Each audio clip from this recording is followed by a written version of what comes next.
Hi YouTube family, it's Yvonne from Ginger Chick Rehab. So in today's video, I am bringing you one of our furniture flips where we take an unwanted, unloved, outdated piece of furniture and give it new life. On my channel, I do a lot of thrift store flips, a lot of furniture flips, and I share the process of how I get these items ready to resell. So in today's video is the furniture flip. This is where we had bought an item off of Marketplace and then gave it new life.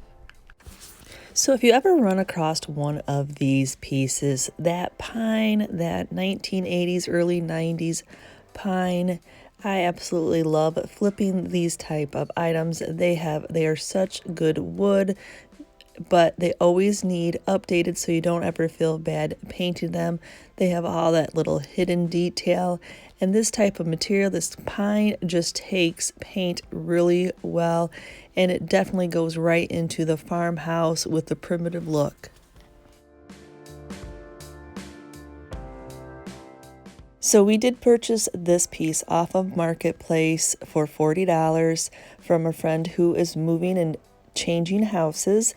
So we quickly grabbed it up. We knew that it was in good shape. So what a perfect find. And it's a nice smaller piece. Not everybody has the room for a larger piece. So no fixing needed. So Chris is going to start right off by getting the piece cleaned up and ready to paint. So we started right off cleaning the whole entire piece using KRUD cutter. Like I said, this piece is in good shape. So, but you know, like always, you want to make sure, even though you got it from a friend, everything always needs clean. There's always grease, grime, dirt. We live our lives. We use our furniture.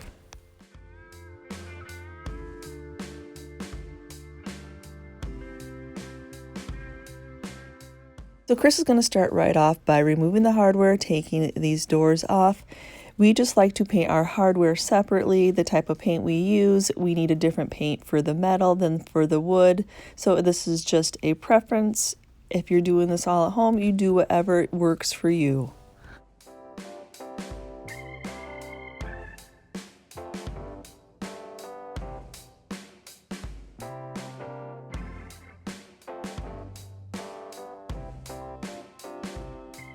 So the one thing about this type of furniture is the nail holes. So what you don't see on this wood, on the stained wood, once you start to paint it, it'll just be like a detail that you're trying to show off. Chris is just mixing up some of the Durham water putty. I love this stuff. It is so easy to use, so cost efficient. A little Dixie cup, a little bit of powder, a little bit of water, a tongue depressor, and then just go in and fill those holes. Mix it to the consistency that you are comfortable with, and then put it in any holes, any spots that you want to fill. It is a great wood filler, putty, spackle, whatever you want to use it for. So to clean those hinges and a couple of the screws, he is just using Dawn dish soap. This is just a great way to clean your hardware, the metal hardware. Just hot water and some Dawn dish soap and rinse them and then let them dry. And then now that they're dry, we really like to take that styrofoam that you get in packaging. That way you can stick the screws in it so it's easy to color, over those screw heads. And so he's just using the Rust-Oleum paint and primer in one in the flat black. And the nice thing about having this spray room is that we have a Lazy Susan turntable that was probably for a TV that I had thrifted for a couple bucks. And it is so nice to be able to turn it like this to get all sides.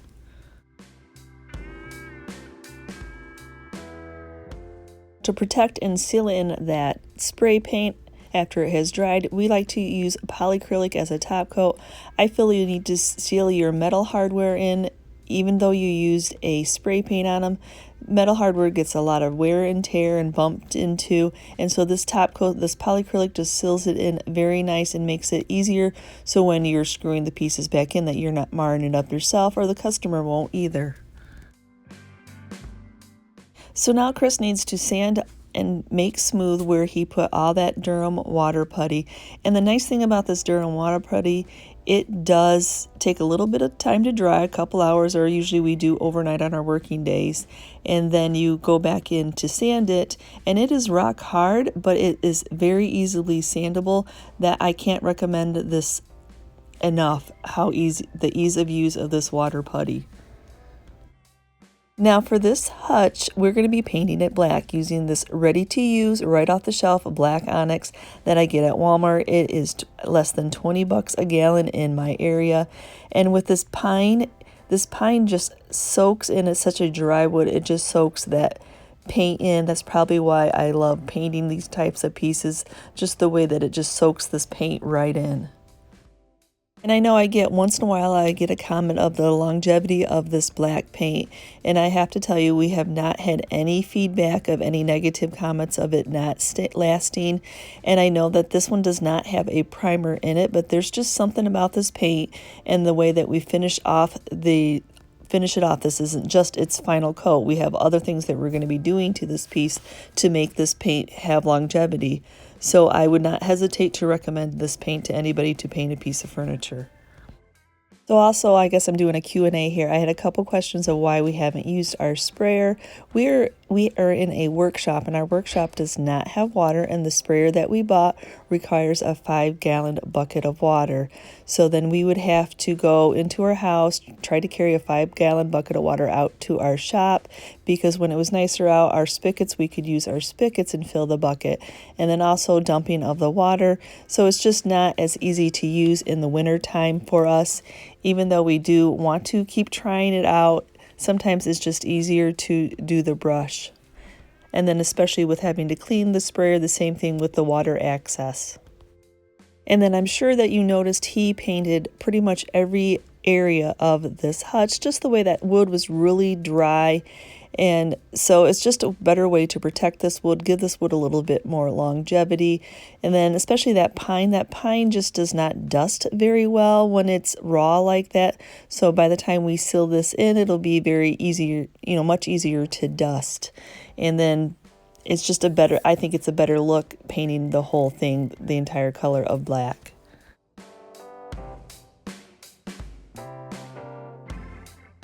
So now I'm on to spraying polyacrylic on the entire hutch. I just love polyacrylic as the top coat. It just protects this paint really well.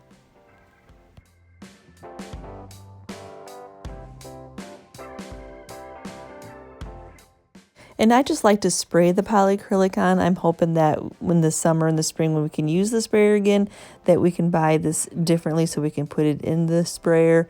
I just don't like to see those brush marks, and sometimes the sponge applicator leaves bubbles, so I definitely just go for it and just buy it in the spray cans.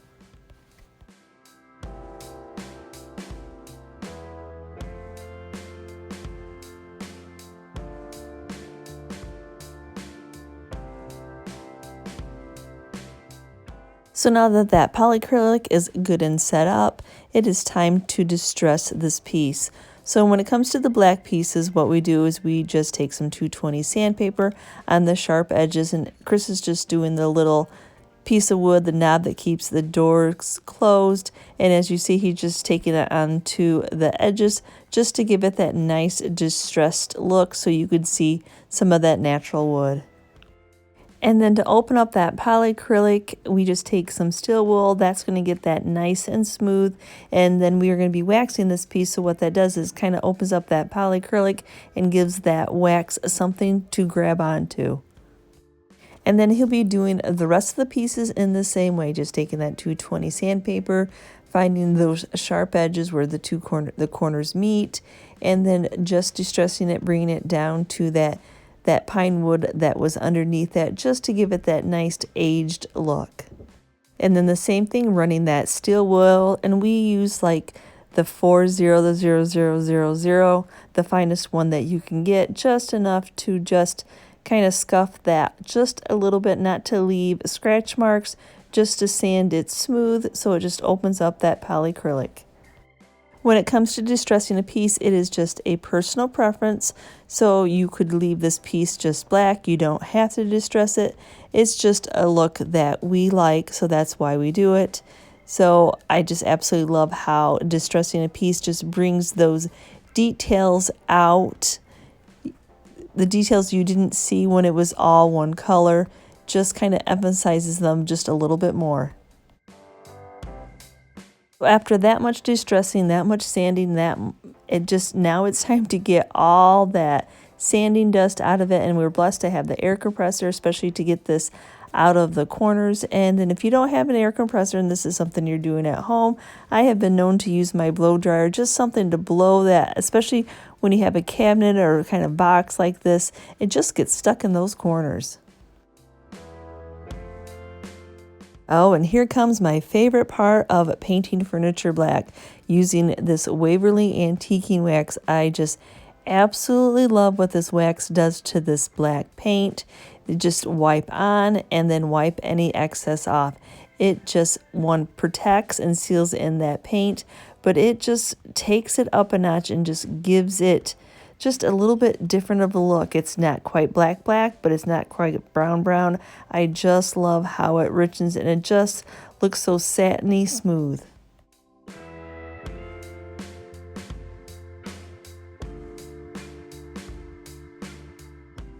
And yes, the entire piece, the underneath, the inside, the back gets that Waverly wax. The whole thing gets covered in Waverly wax. A little bit actually goes a very long way.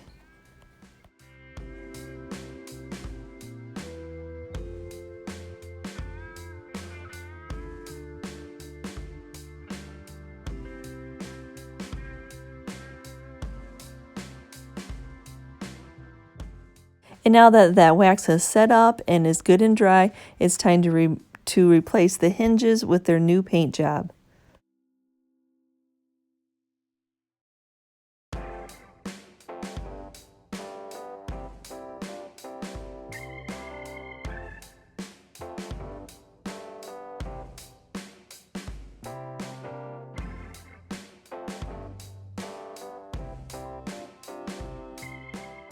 Now to set these two pieces on top of each other, since we are going to be transporting it to our booth, so it's going to go on and off a couple times, we just like to add these little felt pads that'll prevent it from scratching when you are moving this piece around.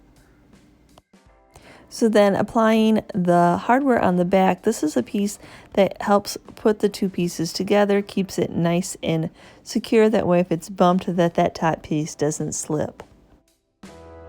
So I just absolutely love how this turned out in black. And if you're wondering why we didn't paint it white, that staining that they do on these 1980 pieces, a lot of times it bleeds through, and this is a very big piece to have. That would be a lot of shellac to have to cover up all that bleed through, just because they don't seal in where they have stained it.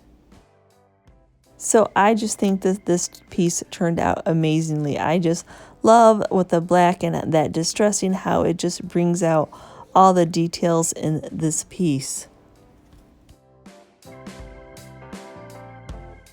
I thought I'd just snap a quick picture of what it looks like set up in our booth.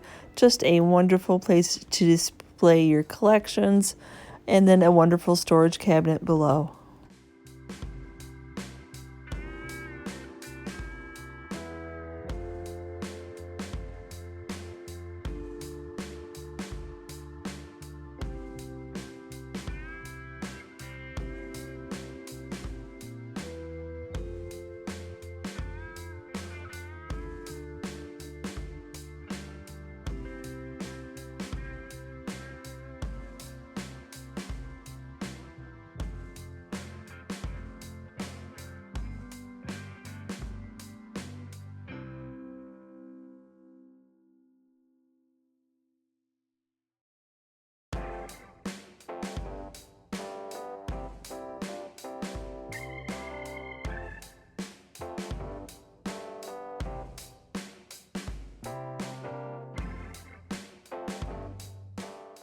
So I thank you so much for watching today's video, and like always, give me a quick comment of what you thought about our flip.